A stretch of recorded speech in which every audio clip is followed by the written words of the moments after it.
All right, welcome back from break, everybody. Before break, we started talking about mental health in our mental health unit. We talked about some characteristics of good mental health and those three components of what makes you who you are: personality, personal identity, and self-esteem. We went over personality and personal identity before break, so if you have not had a chance to go back and look at those notes if you were gone that day, go ahead and look at the PowerPoint slides on Schoology in the mental health folder, and also fill out that guided notes sheet as well. That'll help you pinpoint what information is most important in the slides. All right, so we have one more aspect of who we are to talk about. It's the last piece of this note sheet that we have left to do, and that is self-esteem.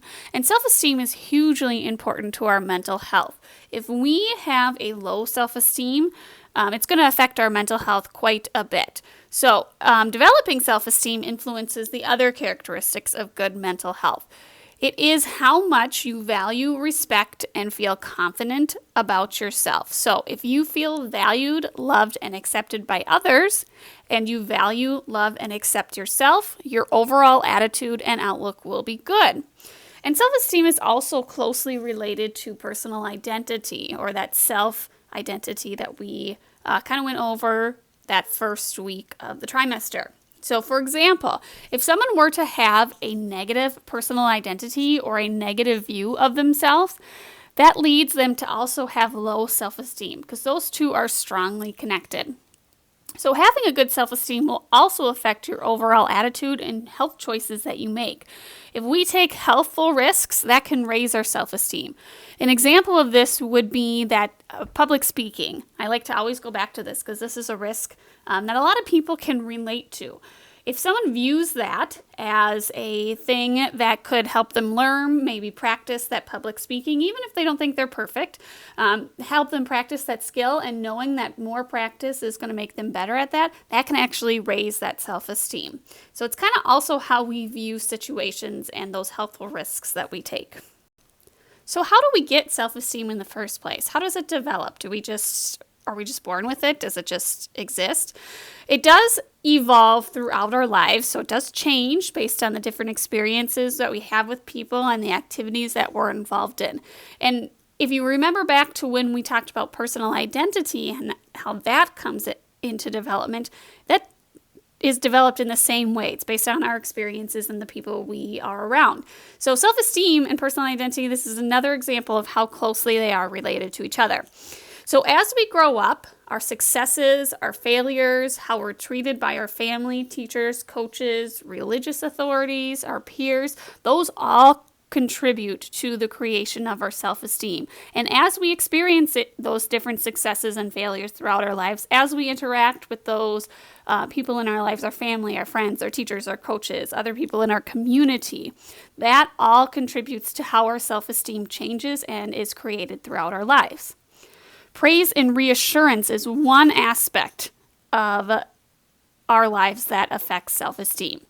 So when we are praised for mastering a task, or if we have a failure and we receive reassurance, our self-esteem is going to increase. It's almost like we are getting that encouragement from the people around us saying, "Oh, great job, you accomplished this." Or even when you fail, "Oh, you really tried. I could see you're trying really hard. I could see you put into a lot of effort. If you stick with it, you can eventually overcome that." So that's going to make our self-esteem increase.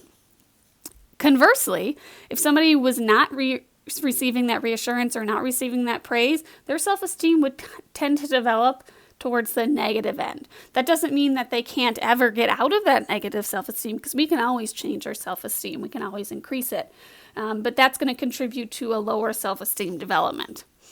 Self-esteem also increases when we conquer new challenges. So again, those health risks are going to increase our self-esteem, or if we believe we can succeed. And remember that it's okay to not succeed at new tasks and activities all of the time. But if we believe that we can, that is going to increase our self-esteem. How you react emotionally to situations also affects your self-esteem. So this includes that self-talk, which again I talked about before break when we talked about resiliency. Self-talk, or the encouragement or criticism that you give yourself, can also affect your self-esteem. So if you're in a tough situation, or really any challenging situation for yourself, think about how you talk to yourself in your mind. Are you telling yourself, I can't do this, you're the worst person ever, you're a failure? Or are you telling yourself, like, I think I can, I think I can, I think I can, like The Little Engine That Could, that storybook we sometimes read when we're little?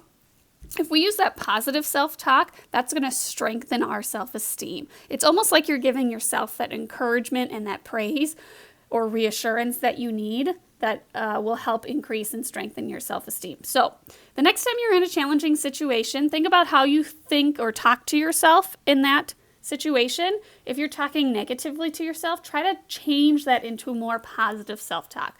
That is going to be better for our self-esteem and better for our mental health overall. There are also some familiar faces that having a low self-esteem takes on. And as we're going through these, see if you can pick out people in your own life, or if you've ever known people sometime in your life that have had these faces of low self-esteem. So the first one is the imposter. This person acts happy and successful, but is really terrified of failure. So they feel like they mask that low self-esteem by saying, everything's great, I'm having a great time, I'm super successful, I'm living my best life, when really they have a continuous need to succeed in order to mask that low self-esteem. So when they feel like they need to succeed in order to have higher self-esteem, this leads to perfectionism. It leads to procrastination, because we tend as humans not to try to think of things that are overwhelming, and sometimes that perfectionism can be overwhelming. They're very competitive because they need to succeed, right? They want to be number one, and that ultimately leads to burnout. We get tired when we are constantly thinking about things, or our mind is reeling, right? When we're trying to do everything so perfect, that does make us really tired and leads to burnout. The second face of low self-esteem is the rebel. This person lives in constant fear of not being good enough and may live with anger over this. So they might exhibit their fear as anger instead of fear. They act like the opinions of others don't matter, especially with people of power. So like with a boss or a supervisor or somebody higher up than them, if you think about in their career or in school, at a teacher, an administrator, they might think, ugh, this teacher is giving me feedback on this assignment. They don't know what they're talking about. I don't care. Or they may need to prove others' criticisms don't hurt.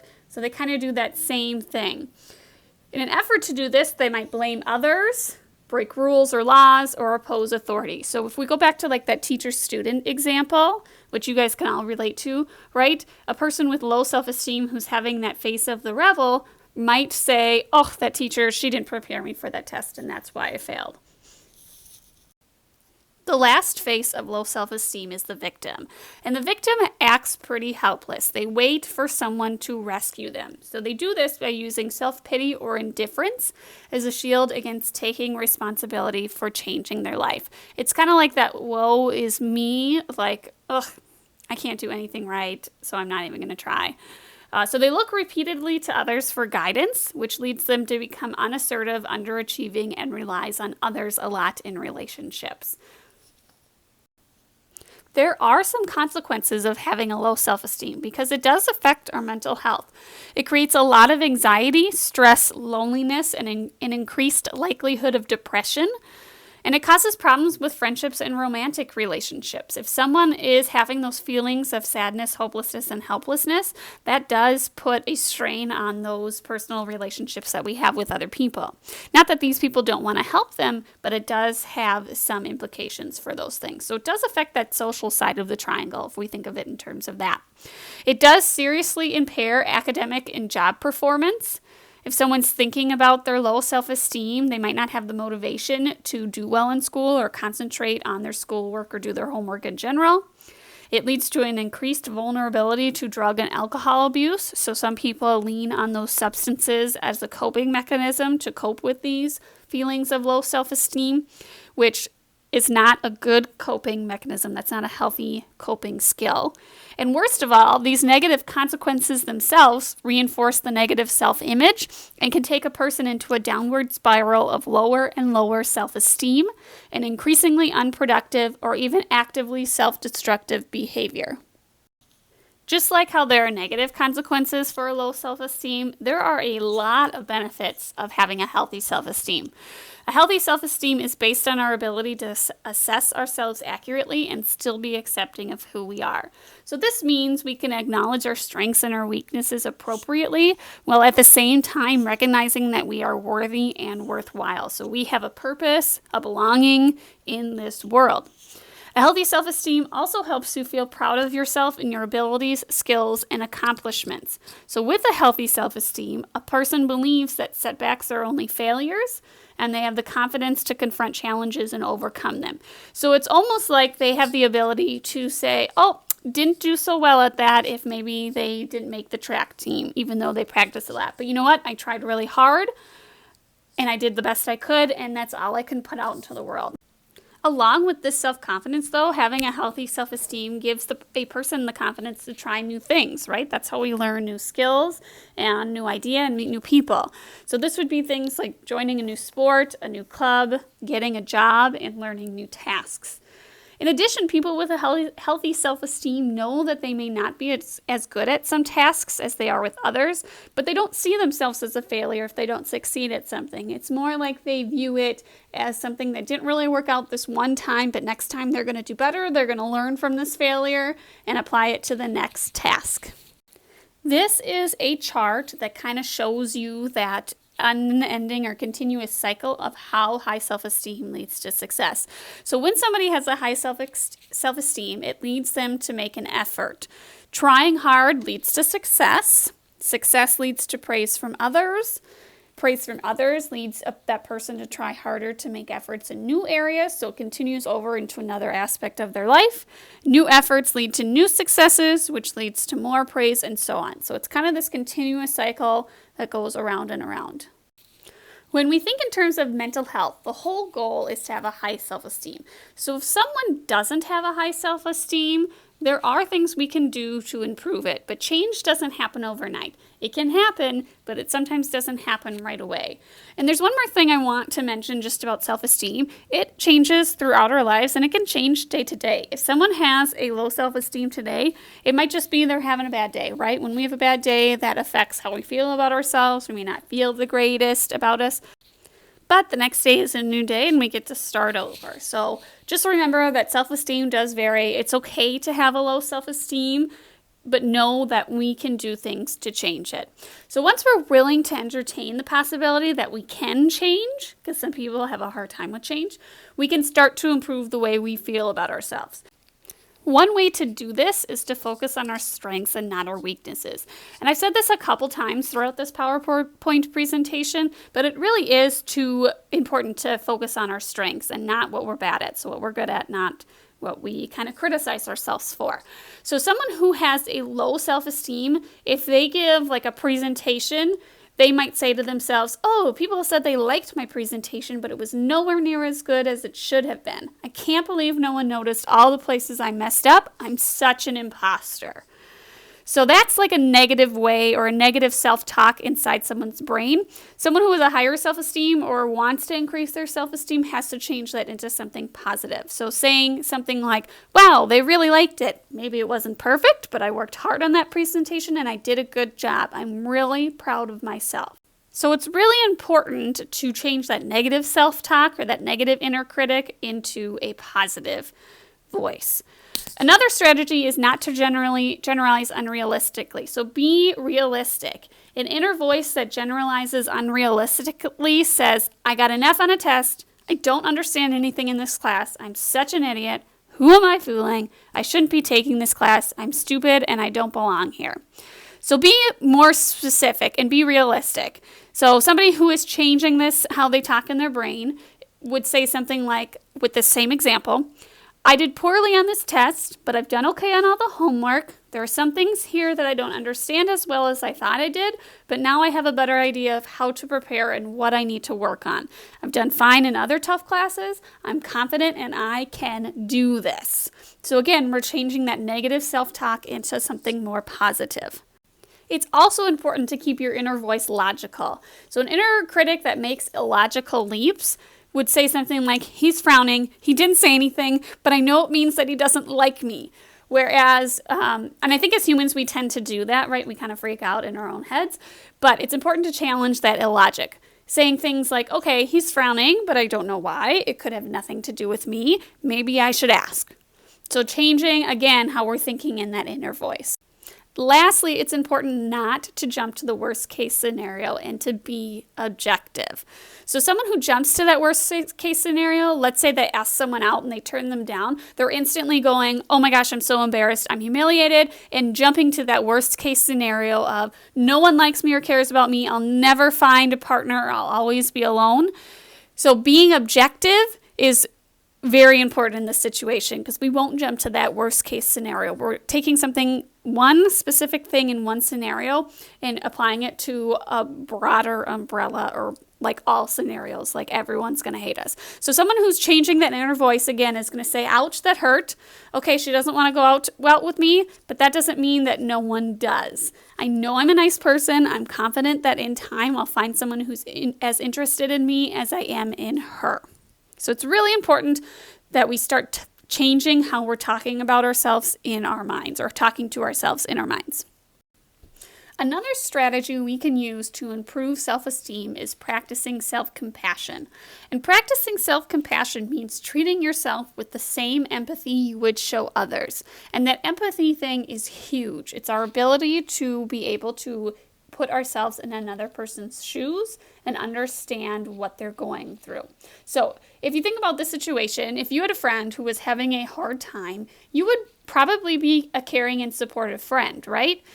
But we as humans, when we go through those same things, we tend to be really hard on ourselves. And we deserve the same treatment. So rather than focusing on evaluating yourself in those situations, instead you can acknowledge when things are difficult and give yourself some care and compassion. For example, forgive yourself when you don't do all you'd hoped. So be gentle with yourself instead of critical when things don't go the way you planned. And this can be difficult if you're not used to doing this. It's also important to recognize your humanness. We all make mistakes and are all impacted by external factors we cannot control. So accepting we are only humans helps us feel connected to other people rather than like we are enduring these experiences all alone. It's really important that we connect with other people in these same situations because if we are isolating ourselves and thinking that we are the only ones who are feeling like this, the only ones that are going through this, number one, that's not true. But number two, that really isolates ourselves and tends to have a very negative impact on mental health. So recognizing that mistakes are an inevitable part of being a human being helps us to be more compassionate to ourselves and to others. And lastly, it's important to be mindful of your emotions. If you're upset about something, try to allow yourself to experience that emotion in a balanced way without suppressing it, like pushing it down so you're not feeling it, or getting completely swept up or overwhelmed by it. So it's important to recognize and allow ourselves to feel the emotion we're feeling at the time. Try not to judge yourself for having negative emotions either. That's a normal part of life, and we all feel negative emotions at some point in our lives, usually multiple times in our lives. That's just, again, a normal part of being a human being. And if you can remember that emotions come and go, like you're not going to experience them forever, it will help you not to become overwhelmed by your emotions. The last strategy we can use to improve our self-esteem is to get help from others. Often, this is the most important step a person can take to increase their self-esteem, but it can also be the most difficult. People who have low self-esteem don't often ask for help because they feel like they don't deserve it.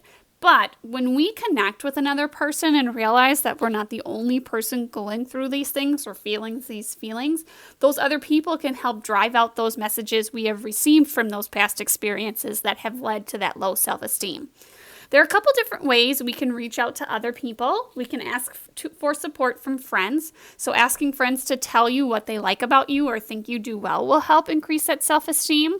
Or asking someone who cares about you just to listen while you vent about something without actually trying to fix anything. Sometimes we just need somebody to listen to how we're feeling, and we just need to say it out loud.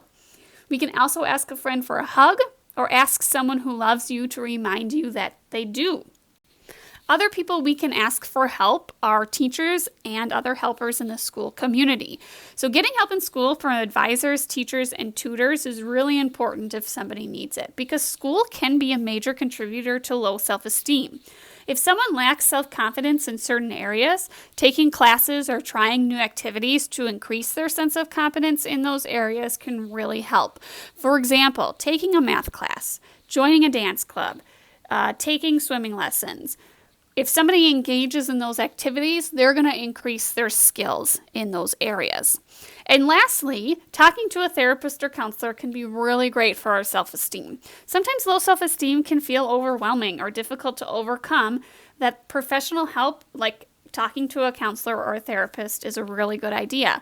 Talking to a counselor is a good way to explore what a person's feeling and begin to explore their self-esteem. So these people, that is their job. Part of their job is to help other people deal with these feelings of low self-esteem and help them and give them strategies to overcome them. So sometimes that professional help is needed. And don't be afraid to seek it out. Well, this is the end of our talk on self-esteem, so I hope you have learned something about self-esteem and how to improve it.